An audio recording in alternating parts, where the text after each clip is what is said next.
佛门里面存在这种方法。一般来说，寺庙啊，每年冬天呢就会打禅期，有的是3个禅期，有的是5个禅期、7个禅期，乃至还有10个禅期的。为什么都是用7天一计算呢，而不是用5天或者是8天呢？为什么佛门里面它都是冬天来打禅期的？因为过去的寺庙啊，它也是农禅并种的，一年4季也要种地，为了这个生存呢，春夏秋都在忙碌，冬天呢才闲下来，追赶一下功夫，所以才打禅期。并不是说那3个季节没有修行，其实那3个季节也在修行。而打禅期啊，它是克曲取正，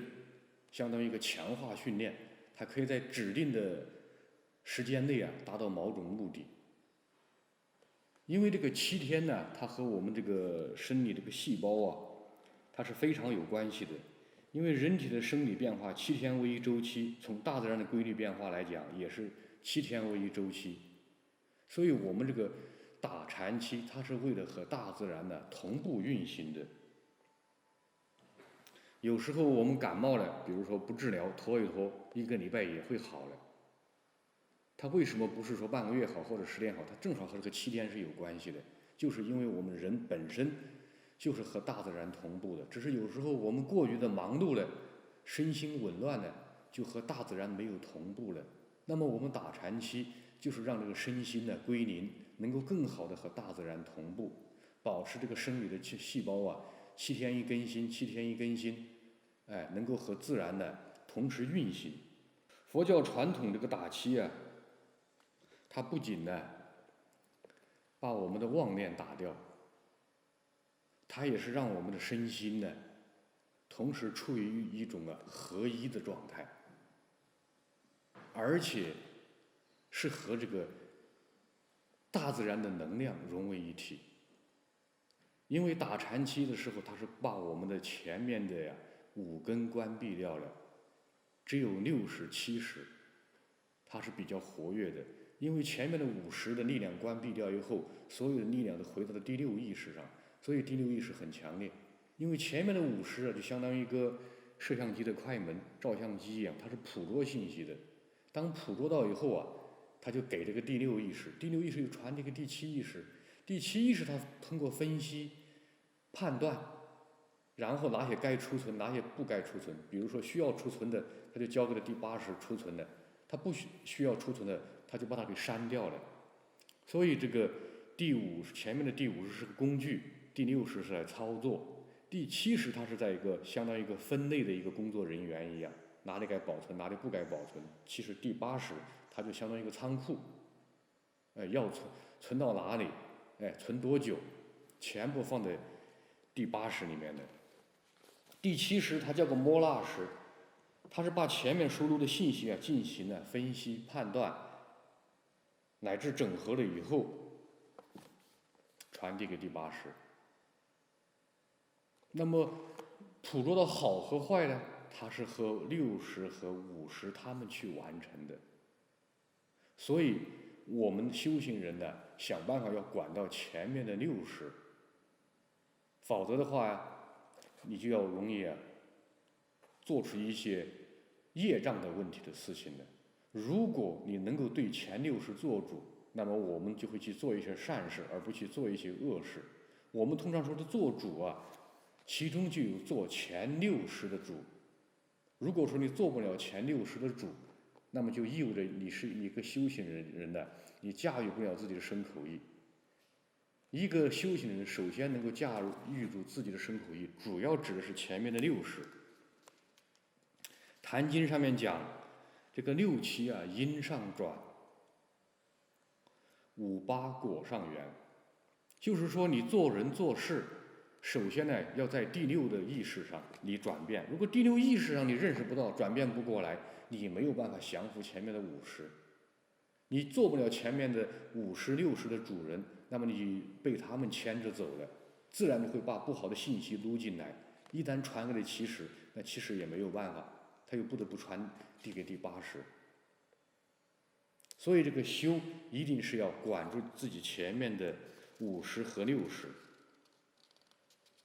我们在红尘当中啊，这个修炼直接针对的是第七识，因为第七识它是叫做分别识。如何做到不分别呢？这就和打禅期啊有关系的。这个打禅期啊，不仅是7天1期，它也是针对我们的第七识，它主要打的就是打的第七识，把七识打到是没有分别心的，好坏不分别的。它也不需要把这个信息储存给第八识了，因为这个第七识啊，你把它转化了以后，它就变成了一个平等性质的，它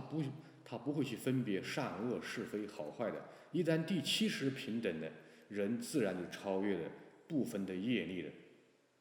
也超越了部分的烦恼了。所以才说这个6期啊，一定要在起步的时候都要降服，都要转变它。这个在这个修行成就的那一刻，我们的5识和8识才是真正的呀，不受业力支配。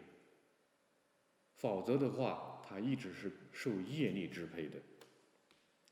你说，尽管是这个前面的5识，它要靠6识去驱使它，去主宰它，那么5识和这个6识哪个重要呢？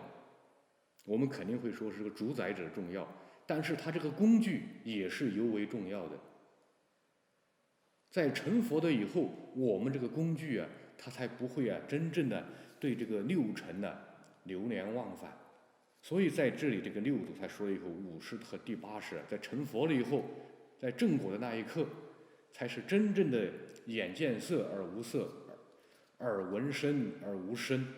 他对这个声色呀，他不会留恋，他不会执着。当你一层一层的把这个7识啊，把这个前7识突破、降服了以后，在接近第8识，你才会发现自己的习气毛病呢，前面的7识是发现不了的，就如同啊仓库的门没有打开一样，你必须一层一层的剥落，像剥这个玉米的皮一样，一层一层的剥落，一层剥落，剥落到第8识的时候，你发现这个时候8识里面的信息，它什么都有，你不需要再向外面苦苦的学习的，它已经呢具足了所有的信息的。修行呢，就是要通过方法把这个8识仓库里面的宝藏要打开，在这个8识宝藏没有打开以前，我们才会苦苦的去学习，你结果学习来的，你很难的储存到第8识里面。因为啊，你刻骨铭心的事情才能够储存到8识里面，你轻描淡写的事情，它可能就直接传给这个第6意识，而第6意识人死了就没有了，带不到来世受用。只有把信息储存到第8识，才能够带到来世受用。因为8识的心田的种子啊，它到某一个阶段，你打开了以后，它会不停地翻腾出来。所以我们把8识的仓库打开了以后啊，你只要是想讲某这些方面的知识和学问，你虽然没有学过，你自然就会有，因为这个万能的仓库打开了，你前几世他就早就学过了，它叫做种子现行呢，就是信息啊，它现行的翻腾出来的，你照着这个信息来解读，自然呢就是一个大智慧的人。而这个8识这个仓库里面呢，有这个能藏的和所藏的。如果我们降服的第7识，它就没有能藏的和所藏的了。在没有降服7识之前，才有能藏和所藏的。只有降服7识以后，对于一个悟道的圣者来讲，他所做的事情才不会留下痕迹，他也没有东西可传给第8识了。为什么这个佛像和这个静坐的人呢，眼睛都是半睁半闭？就是我们在降服6根，我们要降服6根呢，实际上是最难降服的还是这个意根。刚才讲到这个5根呢，你关闭了以后，比如说眼睛不看，耳朵不听的，所有的力量、所有的信息，全部有这个第6意识，它去活动，它去完成。所以这个时候你会发现，这个意识比往常啊要超活跃，你想降服它是很难的。所以当第六意识你降服不了的时候，你就完全可以完全不管它，你直接做到第七识，不去分别这些所有的信息就好了。那么如何做到保护好这个七识，不去分别呢？我禅宗里面有一个词语叫做绵密保任。这个绵呢，它指的就是细而长久，很松的意思。密呢，它是没有间断，它是成片成式的意思。你又细又长，又没有间隙，成片成式，那么自然就能够降服我们的第七分别心呢。通常大家修行呢，习惯呢讨个方便，比如说接个手印呢，吃个咒语喜欢有为的修行方法，但这不是心法。但是真正的心法，你直接在第七识上面用功，通过绵密保任的方式，不让它分别的。不分别不是说意味着不让你做事情的，你是做而不分别。当一个人没有分别心的时候，世界上自然也就没有是非好坏对错之分的，你自然的就处于一种宁静的状态。人呢是很难做到不分别的。比如说事物的本然它发生的时候，你就去面对它就好了，你不要附加上个人的意识在上面。那是因为你把个人的主观意识附着在事物上以后，那么事物才有了好坏对错之分。如果它本身发生了，你没有加入个人的概念在上面，它是不存在对错是非的。一个人只有把握住自己的七识的，靠自己的觉知功夫把握住自己的七识的，才勉强称得上是一个修行人。这个时候你才能够部分的做主。那么你没有通过觉知降服七识之前，尽管你说你是一个修行人，但是你不能够做主，又有什么用呢？我们在世界上做任何事情，目的只有一个，就是为了要做主，不被境牵，不被事扰。也就是因为觉知主宰的七识，看住了七识，而七识在没有分别的状态下，才能够做主。佛门里面有念经，有拜佛，有念佛，就是让你抑制自己的第前六识、七识。他通过绵绵不断的佛号收录到这个八识里面，将不好的东西给它冲淡，把不好的东西冲淡。刚才讲到这个八识，它是一个仓库，什么信息它都有。那么我们通过觉照念佛把八识仓库里面不好的信息冲淡了以后慢慢体现出来就是好的这个信息的。实际上念佛、观想、持咒，它靠的都是一种熏染的力量。它靠的是一种熏染的力量。当熏染的力量强了以后，它也会成片成式的。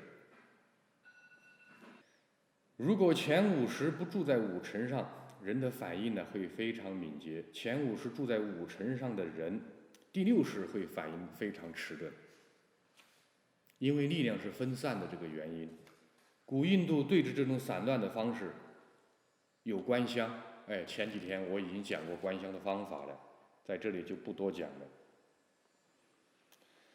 实际上现代众生修行方法最好的莫过于降服自己的这个身体，从身入道，才能够进入到这个心态。因为这个前面的五识六识对于自己的身体来讲，